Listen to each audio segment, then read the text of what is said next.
नमस्कार दोस्तों, मानवी क्लासेस में आप सभी का स्वागत है।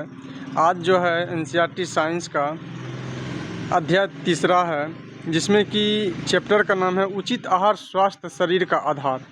कि कैसा आहार हम लोग यानी कि भोजन, कैसा भोजन हम लोग खाएं जिससे कि स्वस्थ शरीर रहे। तो आइए आज उसके बारे में देखते हैं।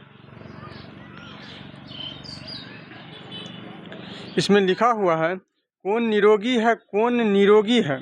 कौन निरोगी है वह व्यक्ति जो समय और स्थान के अनुकूल पौष्टिक और उचित मात्रा में आहार लेता है, निरोगी है। कहने का मतलब है कि निरोगी वह व्यक्ति है जो कि समय के अनुसार अच्छा खान पान पे ध्यान देता है। कहता है, मेदू और मिष्टी प्रतिदिन विद्यालय के नोटिस बोर्ड पर लिखे आज का विचार पढ़ते हैं। आज का विचार अनेन जातानी जीवंती पढ़कर उन्हें उत्सुकता होती है। मिष्टी मेदू को बताती है कि यह संस्कृत की एक सूक्ति है जिसका अर्थ है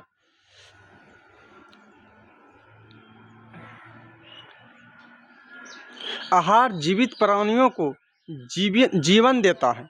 आइए हम इस सूक्ति का महत्वपूर्ण समझने का प्रयास करते हैं। कहता हम क्या खाते हैं। क्रियाकलाप 3.1 आइए अंकित करें। कहता हम सभी प्रतिदिन आहार लेते हैं। आहार हमारे दैनिक जीवन का एक अनिवार्य घटक है। आपके द्वारा एक सप्ताह में प्रतिदिन खाए गए खाद्य पदार्थों के नाम को तालिका 3.1 में सूचीबद्ध कीजिए। देखिए, इसमें आपको क्या करना है, सोमवार से रविवार तक एक सप्ताह में आप क्या क्या खाए हैं इसमें लिखना है। जैसे सोमवार को आप चावल दाल खाएं, यहाँ चावल दाल लिखना है। और क्या खाए, इसमें इसी तरह से एक सप्ताह को मेनू आपको तैयार करना है।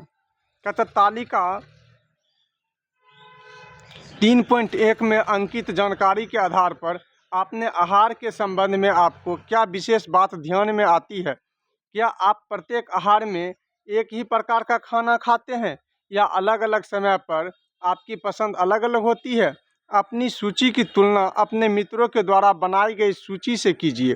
तालिका में आप और आपके मित्रों द्वारा अंकित किए गए आहार में समानता एवं अंतर ढूंढें। कहता है आप जो खाते हैं क्या आपके दोस्त भी वही खाते हैं।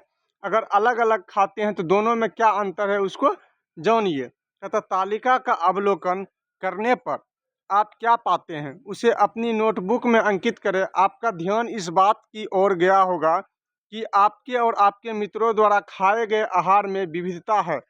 क्या आपको लगता है कि हमारे देश के सभी राज्यों के आहार में ऐसी विविधता पाई जाती है। कहता है विभिन्न क्षेत्रों के आहार। क्रियाकलाप 3.2 आइए खोज करें। कहता है भारत के विभिन्न राज्यों में पारंपरिक रूप से खाए जाने वाले आहार और उगाई जाने वाली फसलों के प्रकारों का पता लगाइए। कहता है जो आपके क्षेत्र में अनाज उगता होगा आप वही तो खाते होंगे या बाहर से जो आता है। कहता है इस संबंध में जानकारी एकत्रित करने के लिए आप अपने विद्यालय के पुस्तकालय की पुस्तकें पढ़ सकते हैं, इंटरनेट पर ढूंढ सकते हैं और साथ ही अपने मित्रों परिवारजनों और पड़ोसियों से बातचीत कर सकते हैं। अन्य राज्यों के बारे में जानकारी एकत्रित करें और उसे तालिका 3.2 में भरे। कुछ उदाहरण अगर लिखित है, जैसे कि देखिए तालिका 3.2 में बोला गया है भारत के विभिन्न राज्यों के कुछ परंपरागत खाद्य पदार्थ।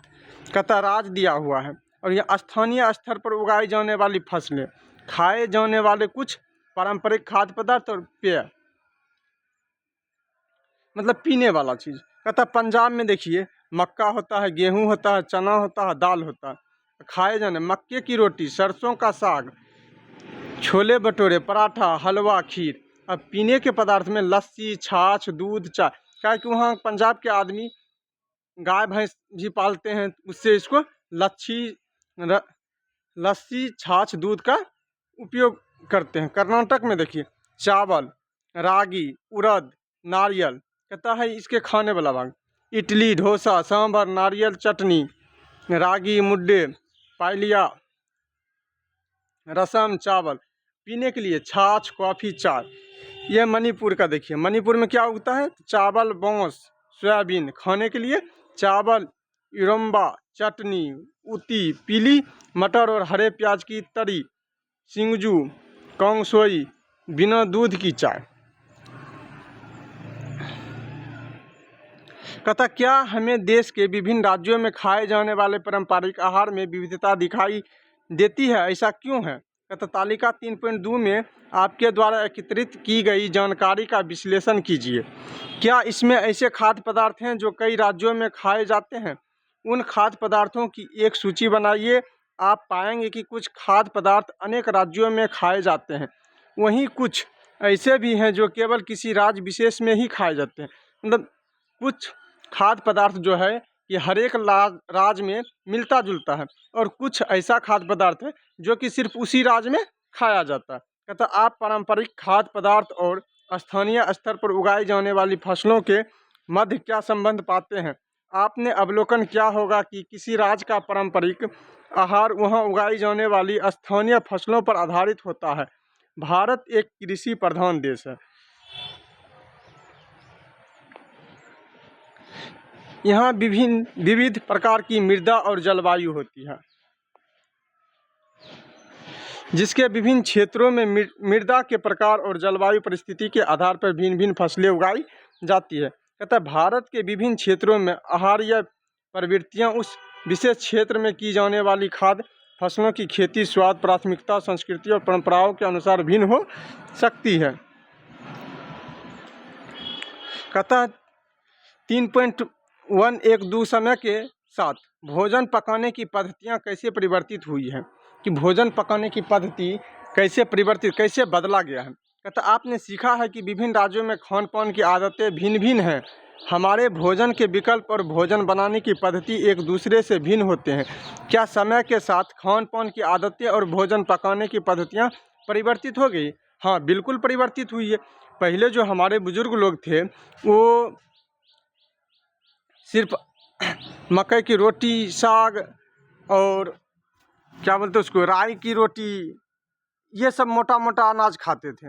अभी देखिए घर में, सबके घर में गेहूं की रोटी बनता है, सब कोई खाता है। तो यही परिवर्तन है। कहता क्रियाकलाप 3.1 आइए पारस्परिक चर्चा करें। कहता अपने वयोवृद्ध जनों से उनके खान पान की आदतों और भोजन बनाने की पद्धतियों के बारे में जानकारी एकत्रित करने के लिए प्रश्न की सूची तैयार कीजिए। नमूना हेतु कुछ प्रश्न निम्नलिखित हैं। कहता किस प्रकार का खाना आप अभी भी खाते हैं और क्या नया खाने लगे हैं? कहता पिछले कुछ वर्षों में खाना पकाने की पद्धतियाँ किस प्रकार परिवर्तित हो गई है? कहता खान पान संबंधी ये बदलाव किस कारण हुई है? तैयार किए गए प्रश्नों के आधार पर कुछ वयोवृद्ध जनों का साक्षात्कार ले।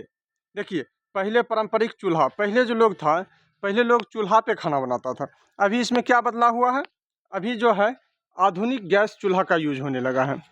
और पहले लोग सिलबट्टा पे मसाला पीसते थे या कोई भी चीज़ पीसने का काम करते। अब इलेक्ट्रिक ग्राइंडर का यूज करते हैं, जिसको कि मिक्सी बोलते हैं। कहते समय के साथ पाक पद्धतियों में परिवर्तन।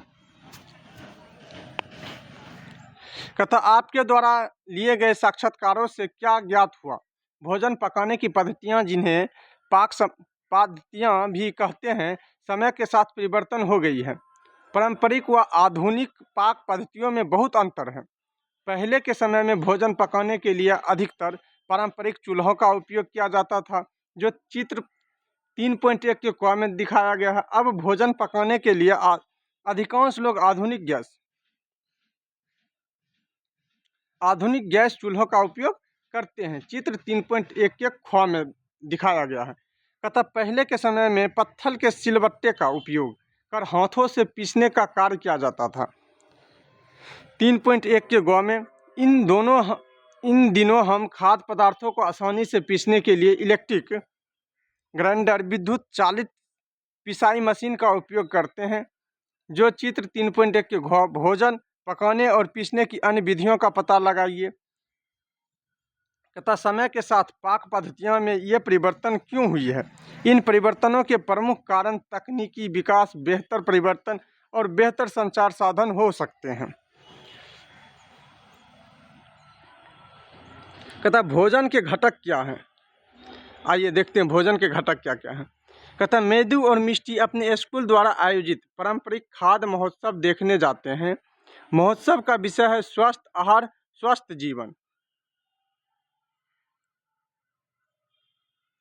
देखिए स्वस्थ आहार स्वस्थ जीवन। कहता राजस्थानी आहार है और गुजराती आहार, असमिया आहार, सब राज्य का अपना अपना आहार है। अब इसके बारे में जानते हैं।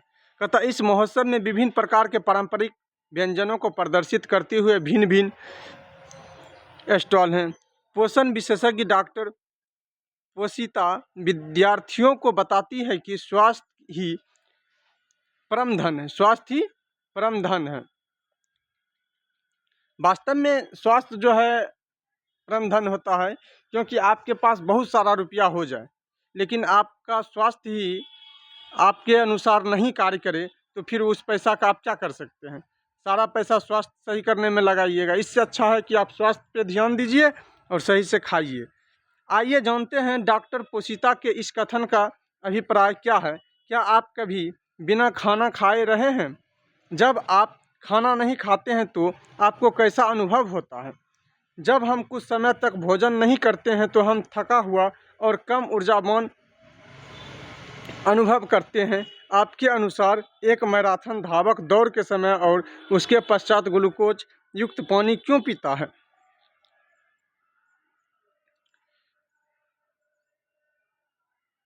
कहता ग्लूकोज शरीर को तुरंत ऊर्जा प्रदान करता है। ग्लूकोज जो है शरीर को तुरंत ऊर्जा प्रदान करता है। ग्लूकोज कार्बोहाइड्रेट का एक उदाहरण है। ग्लूकोज कार्बोहाइड्रेट का एक उदाहरण है। कार्बोहाइड्रेट हमारे आहार में ऊर्जा के प्राथमिक स्रोत में से एक है। कार्बोहाइड्रेट जो है हमारे आहार में ऊर्जा के प्राथमिक स्रोत से एक है। कहता विभिन्न प्रकार के अनाज जैसे गेहूं, चावल और मक्का, साग भाजी जैसा आलू और शकरकंद तथा अनेक फल जैसे केला, अनानास और आम में कार्बोहाइड्रेट प्रचुर मात्रा में होते हैं। देखिए यहाँ फल दिखाया गया है कि कौन कौन सा फल है। मक्का है, बाजरा है, चावल है, गेहूं है, शकरकंद है, आलू है, गन्ना है, केला है। कहता कुछ कार्बोहाइड्रेट समृद्ध आहार ये इसलिए दिखाया गया है कि इसमें कार्बोहाइड्रेट का मात्रा बहुत है। कार्बोहाइड्रेट का मात्रा बहुत है।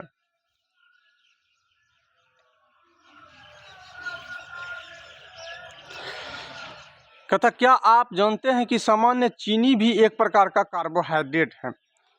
सामान्य चीनी भी एक प्रकार का कार्बोहाइड्रेट है। कहता आपके विचार से सर्दियों में पारंपरिक आहार के रूप में हम लड्डू खाना क्यों पसंद करते हैं? कहता लड्डू की मुख्य सामग्री बेसन, आटा, घी, गुड़ या चीनी, गोंद और अनेक प्रकार के मेवे हैं। घी और विभिन्न प्रकार के तेलों को एक अन्य प्रकार के खाद्य घटक के समूह में रखा जाता है जिसे वसा कहते हैं। जिसे वसा कहते हैं। देखिए हाँ, मेरी दादी ने मुझे बताया था कि घी और मेवे से भरपूर लड्डू हमारे शरीर को गर्म रखने के लिए ऊर्जा प्रदान करते हैं। कहता है वसा के स्रोत पादप आधारित या जंतु आधारित हो सकते हैं। चित्र 3.3 मूंगफली, अखरोट और बादाम जैसे मेवे तथा कट्टू, सूरजमुखी और सरसों के बीज वसा के कुछ अच्छे स्रोत हैं। वसा जो फैटी होता है उसका स्रोत बताया गया है। देखिए क्या क्या है वसा के स्रोत। कहता है लिखा हुआ कुछ वसा समृद्ध खाद्य पदार्थ कि जिसमें कि वसा का मात्रा अधिक हो उसके बारे में बताया गया है। देखिए मूंगफली है, अखरोट है, सूरजमुखी के बीज है, पिस्ता है और मक्खन है, घी है, नारियल तेल है, सोयाबीन तेल है, सरसों तेल है, सूरजमुखी का तेल है, दूध है, दही है, बादाम है।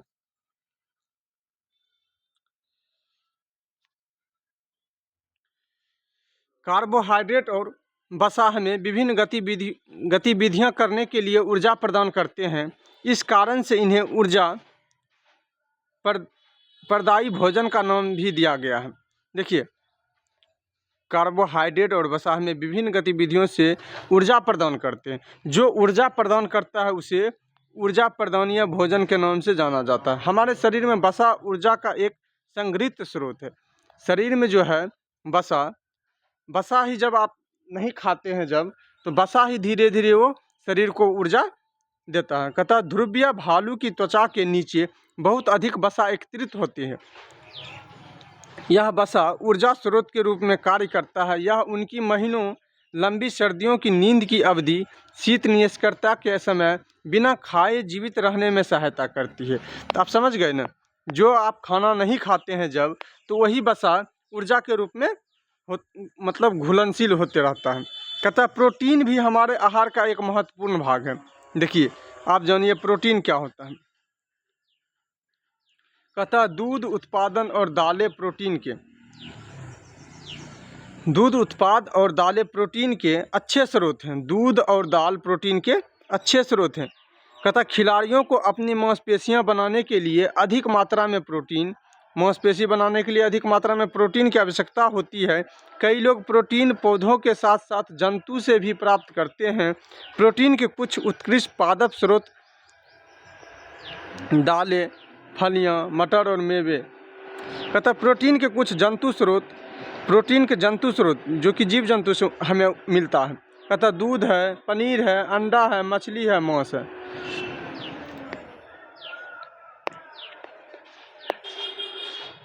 प्रोटीन समृद्ध खाद्य पदार्थ हमारे शरीर की वृद्धि और प्रोटीन शरीर में वृद्धि और मरम्मत में सहायता करते हैं। इसी कारण इन्हें शरीर वर्धक भोजन कहा जाता है। शरीर वर्धक भोजन क्या है? तो प्रोटीन है। देखिए, पादप स्रोत, जो पादप से हमें प्रोटीन मिलता है, जैसे सोयाबीन है, राजमा है, मटर है, चना है, मूंग है, अरहर दाल है। और ये जंतु से जो प्रोटीन मिलता है उसमें मछली है, अंडा है, पनीर है, दूध है, मुर्गे का मांस है। कहता कुछ प्रोटीन समृद्ध खाद्य पदार्थ, ये प्रोटीन समृद्ध खाद्य पदार्थ है।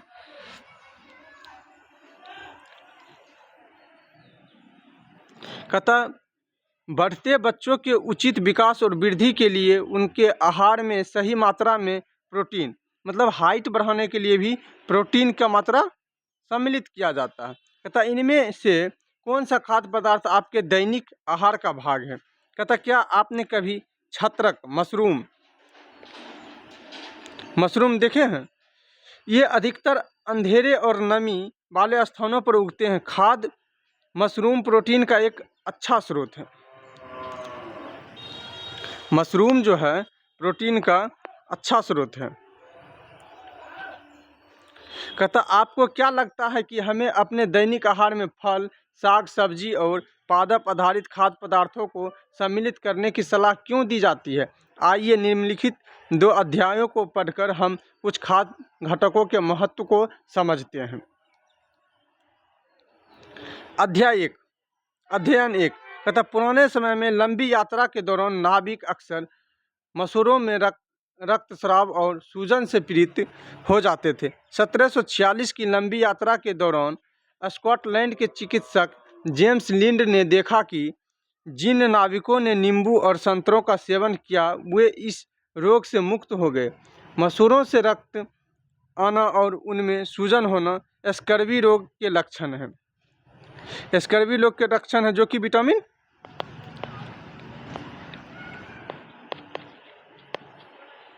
सी के कमी से होता है। विटामिन सी के कमी से होता है और नींबू और संतरा में विटामिन सी पाया जाता है। कहता अध्याय 1 को पढ़कर आप क्या निष्कर्ष निकालते हैं? स्कर्वी रोग कैसे ठीक हुआ? नींबू और संतरा स्कर्वी के उपचार में सहायक हैं। नींबू और संतरा स्कर्वी रोग विटामिन सी की कमी के कारण होता है। विटामिन सी खट्टे फलों जैसे नींबू और संतरे में पाया जाता है जो इस रोग को दूर करने में सहायता। अभी ही हम बताएं कि विटामिन सी का कमी से स्कर्वी रोग होता है। अध्ययन 2 में आइए। कहता 1960 के दशक में भारतीय वैज्ञानिकों ने पाया कि हिमालय क्षेत्र और भारत के उत्तरी मैदानी इलाकों में मानव आबादी में गर्दन के अगले भाग में सूजन के लक्षण व्यापक थे। भारत सरकार के मानदंडों के अनुसार सामान्य नमक में आयोडीन की आपूर्ति करने का प्रयास किया गया था। आयोडीन का आपूर्ति करने का, जिससे आयोडीन युक्त नमक भी कहा जाता है। आयोडीन युक्त नमक के सेवन से उपर्युक्त लक्षण स्पष्ट रूप से कम हो गए हैं। ये लक्षण इस क्षेत्र की मृदा में आयोडीन की कमी के कारण थे।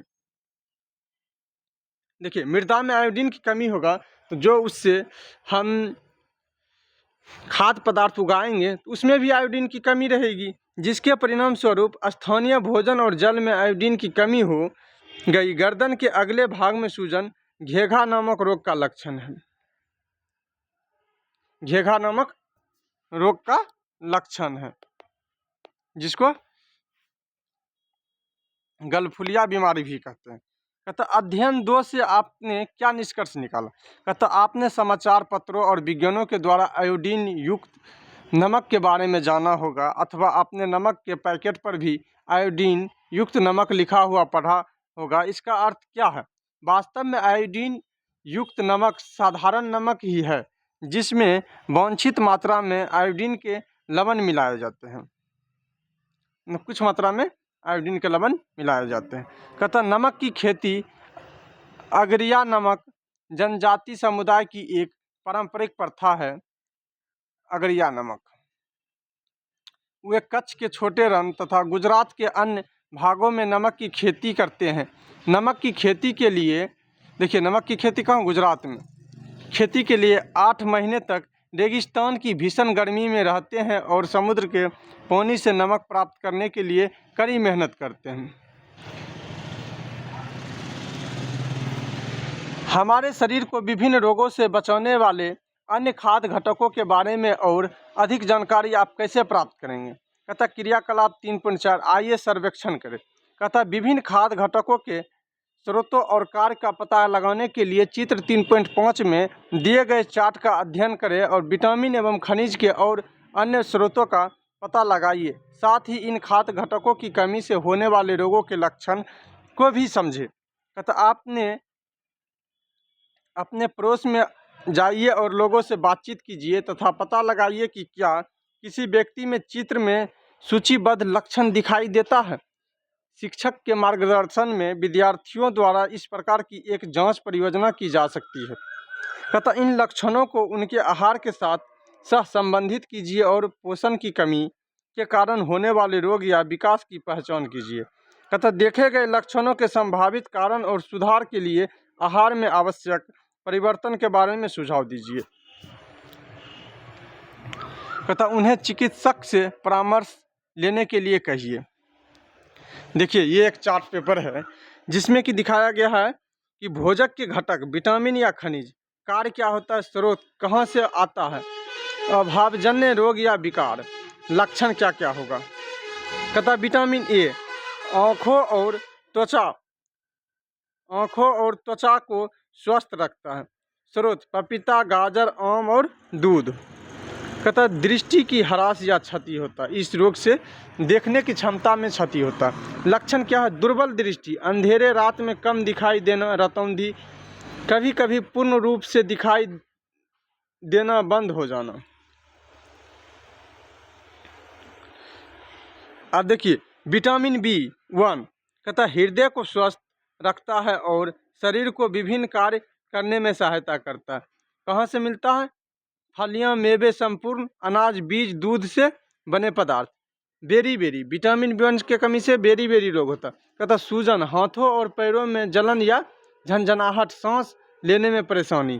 कहता विटामिन C शरीर को रोगों से बचाता है। आंवला, अमरूद, हरी मिर्च, संतरा, नींबू, ये सब विटामिन C किस में पाया जाता है? इस सब में विटामिन C पाया जाता है। इससे स्कर्वी रोग होता है इसके कमी से। कहता मसूरों से खून निकलना, घाव भरने में अधिक समय लगना। अब विटामिन D देखिए, कहता है अस्थि और दांतों के स्वास्थ्य के लिए शरीर में कैल्शियम के अवशोषण में सहायक है। सूर्य का प्रकाश, दूध, मक्खन, मछली, अंडा से विटामिन D प्राप्त होता है। इसके कमी से हड्डी में रिकेटस रोग होता है।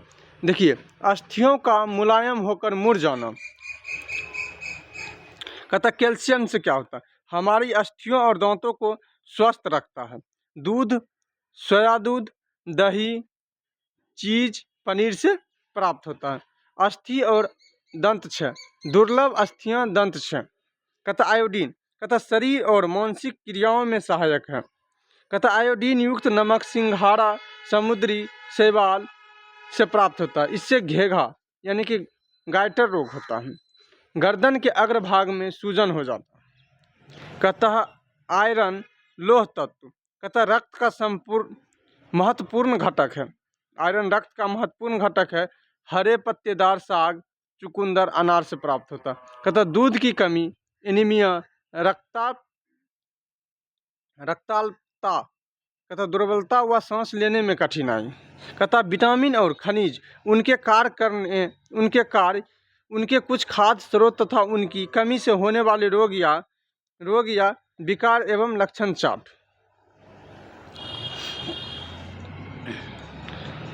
कहता चित्र 3.5 से आपने यह सीखा कि विटामिन ए, B1, C और D और खनिज कैल्शियम, आयोडीन और आयरन खाद्य घटकों के दो समूह हैं जो हमारे शरीर की विभिन्न रोगों से रक्षा करते हैं। लेकिन हम विटामिन और खनिज की कमी के कारण होने वाले रोगों या विकारों को कैसे ठीक कर सकते हैं। देखिए, विटामिन ए के स्रोत दिया हुआ है कि विटामिन ए किस किस से प्राप्त होता है। विटामिन B1 का दिया हुआ है जो कि ऊपर भी लिखा था, और विटामिन सी का दिया हुआ है, विटामिन डी का। ये सब ऊपर भी पढ़े हैं और यहाँ भी चार्ट के माध्यम से बताया गया है। कहता जो खाद्य घटक ऊर्जा प्रदान करते हैं, शारीरिक वृद्धि में सहायता तथा रोगों से सुरक्षा एवं रोगों को ठीक करने में सहायता करते हैं और विभिन्न शारीरिक क्रियाओं को सुचारू बनाते हैं, उन्हें पोषक तत्व कहते हैं। हमारे आहार के प्रमुख पोषक तत्वों में कार्बोहाइड्रेट,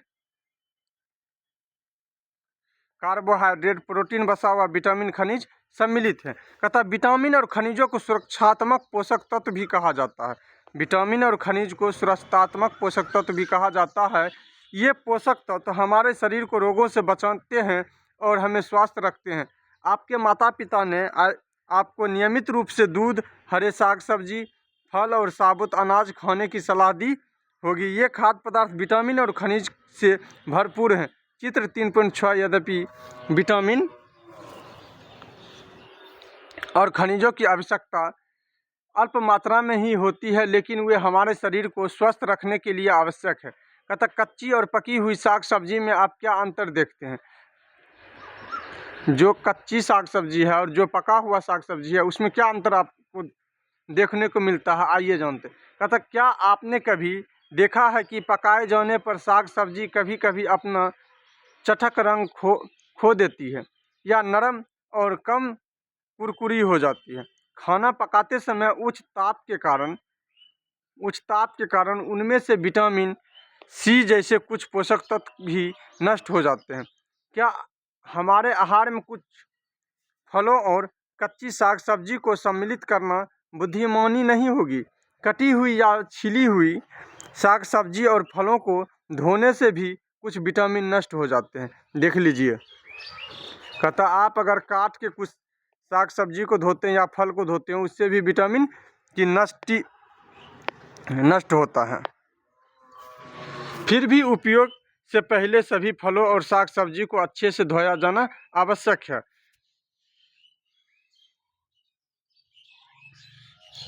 कहता क्या हमें सभी पोषक तत्व पौधों और जंतुओं से प्राप्त होते हैं। नहीं, नमक जैसे पोषक तत्व समुद्री के पानी या चट्टानों से प्राप्त किए जा सकते हैं। कहता साथ ही सूरज की रोशनी के संपर्क में आने से हमारे शरीर में प्राकृतिक रूप से विटामिन डी बनता है। अगर आपके शरीर में विटामिन डी की कमी है, या आप सुबह सुबह धूप में 10 मिनट अर्ली धूप में आके बैठिए, जिससे आपकी शरीर की विटामिन डी की आवश्यकता को पूरा करेगा। कहता फल और साग आहार्य रेशे फाइबर से भरपूर होते हैं।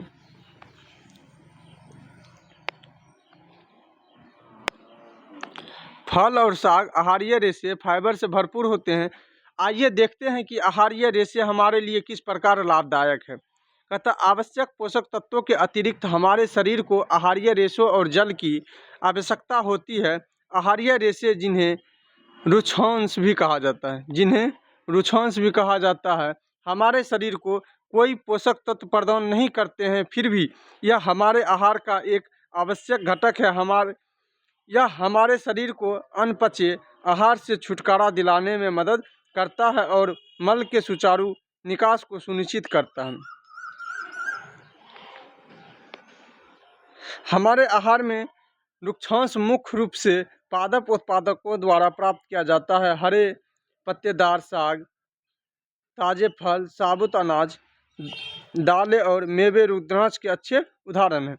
कहते मेरी दादी माँ को मल त्यागने में कठिनाई होती है। अब मुझे समझ आया कि डॉक्टर ने उन्हें रेशे युक्त खाना खाने की सलाह क्यों दी है। कहते हुए कौन से खाद्य स्रोत हैं जो हमारे शरीर को जल प्रदान करते हैं, उनमें से कुछ की एक सूची बनाइए। कहता वह कौन सा खाद्य पदार्थ है जो हमारे शरीर में जल की मात्रा को मेंटेन रखता है या फिर जल की स्रोत को बराबर करता है। कहता देखिए, जहाँ तक संभव हो स्थानीय स्तर पर उगाया हुआ तथा पौधों से मिलने वाले खाद्य पदार्थों का सेवन किया जाना चाहिए। देखिए अभी क्या है कि अक्सर खाद्य का सामग्री हम लोग ज़्यादा यूज करते हैं, जिससे कि मुख्य रूप से जो हमको चाहिए प्रोटीन वसा फैट वो उतना मात्रा में नहीं मिल पाता है। कहता क्योंकि यह न केवल हमारे शरीर को स्वस्थ रखता है बल्कि हमारे पर्यावरण और हमारे गृह पृथ्वी के लिए भी अच्छा है। कहता है जल भी हमारे भोजन का एक अनिवार्य अंश है। यह भोजन से पोषक तत्वों को अवशोषित करने में शरीर की सहायता करता है या पसीने और मूत्र के माध्यम से शरीर से अपशिष्ट पदार्थों को बाहर निकालता है। हमें स्वस्थ रखने के लिए नियमित रूप से पर्याप्त जल पीना चाहिए।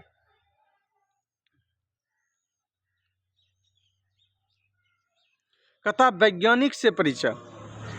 कहता कोलुथुर गोपालन 1918 से 2019 ने भारत में पोषण अनुसंधान की शुरुआत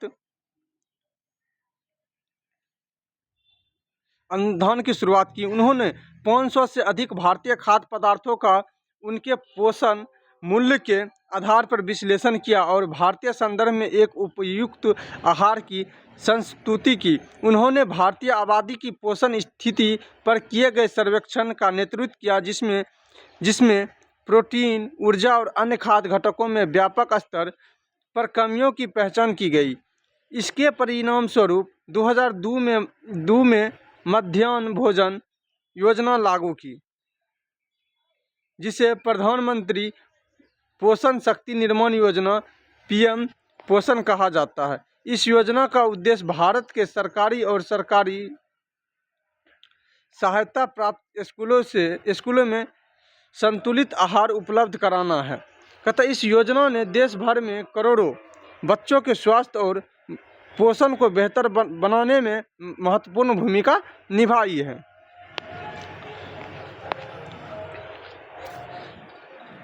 कहता भोजन के विभिन्न घटकों का परीक्षण कैसे करें। कहता आइए जानें कि विभिन्न खाद्य पदार्थों में कौन से पोषक तत्व होते हैं। मंड एक प्रकार का कार्बोहाइड्रेट है। मंड जिसको स्टार्च बोलते हैं, स्टार्च एक कार्बोहाइड्रेट है। वसा और प्रोटीन जैसे कुछ पोषक तत्वों का पता सरल परीक्षणों से लगाया जा सकता है, जबकि कुछ अन्य का पता केवल प्रयोगशाला में ही लगाया जा सकता है।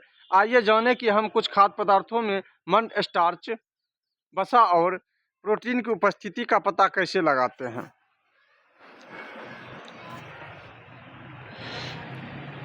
मंड स्टार्च के लिए परीक्षण। कहता क्रियाकलाप 3.5 आइए जांच करें। कहता कुछ मात्रा में खाद्य पदार्थ जैसे आलू का एक टुकड़ा, खीरा, रोटी या ब्रेड उबाले, चावल उबले चने, कुटी हुई मूंगफली, तेल, मक्खन और कुटा हुआ नारियल का बुरादा ले। आप परीक्षण के लिए अन्य खाद्य पदार्थ भी ले सकते हैं।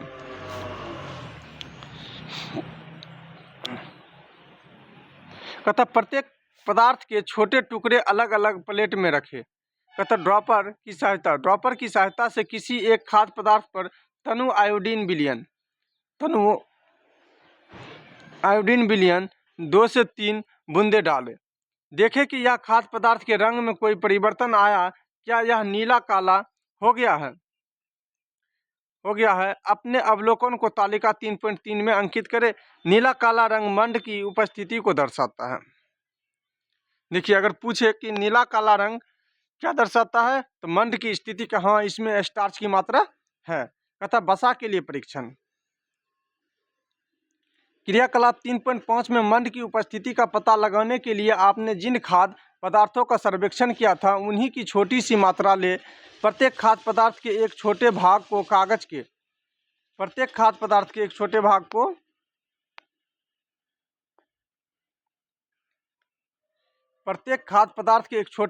कागज के अलग अलग टुकड़ों पर रखें। खाद्य पदार्थ पर कागज को लपेटें और उसे दबाएं। ध्यान रखें कि कागज फटे नहीं। यदि खाद्य पदार्थ में कुछ पानी है तो कागज को सूखने दें। क्या कागज पर किसी प्रकार का तेलिया धब्बा बन जाता है? आपके अनुसार इस तेलिया धब्बे के आने का कारण क्या है? यदि खाद्य पदार्थ में तेल या मक्खन उपस्थिति है तो यह कागज पर एक तेलिया धब्बा छोड़ देगा। अब कागज को प्रकाश के सामने लाइए। क्या आपको इस धब्बे से होकर आने वाला प्रकाश धुंधला दिखाई देता है? कागज पर तेलिया धब्बा खाद्य पदार्थ में वसा की उपस्थिति दर्शाता है। इनमें से किन पदार्थों में वसा होती है? अपने अवलोकन को तालिका 3.3 में अंकित करें।